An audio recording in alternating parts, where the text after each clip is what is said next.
Ito, mga pa, maga tayo ng ating sinangag. Gamit ko mantika, mga pa, yung pinagprituhan ng tuyo para masarap. Lagyan natin ng bawang. Yan. Pero kasi tayo ngayon bahaw, yung gagawin natin na sinangag. Kaya konti lang mantika nyo pag magsasangag kayo para hindi masyado mantika yung sinangag.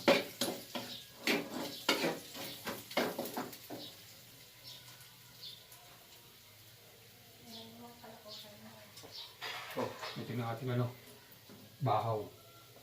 Lalagyan na natin. Yan. Yung mga simpleng lutong bahay. Yan. Diba? Yan. Natin ang asin para mas masarap ang ating sinangag. Yan.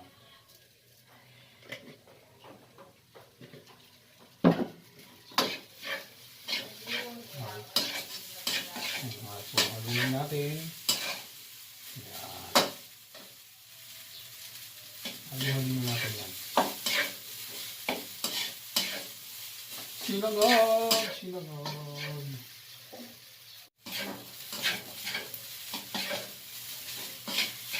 Ayan mga pa, ito na ang ating sinangag. Sarap ang bango.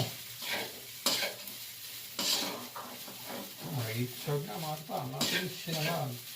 Okay, thank you for watching. God bless. 5 days ago, before Christmas. Paano, medyo nakainom tayo ng konti, no? Ito, meron tayong may kape, may tubig. Ngayon ang pinaka ginagawa ko mga katipa. Ito, meron tayong black coffee. Yan po ay titimpla natin ng walang asukal para iwas hangover mga katipa. Ayan po mga katipa, bali yung black coffee niya walang asukal yan. Yan po ang kalimitan ko pag yung ako'y medyo nakainom. Wala po yung asukal. Iwas ang hangover. Wala po yung asukal. Black coffee lang. Iwas hangover.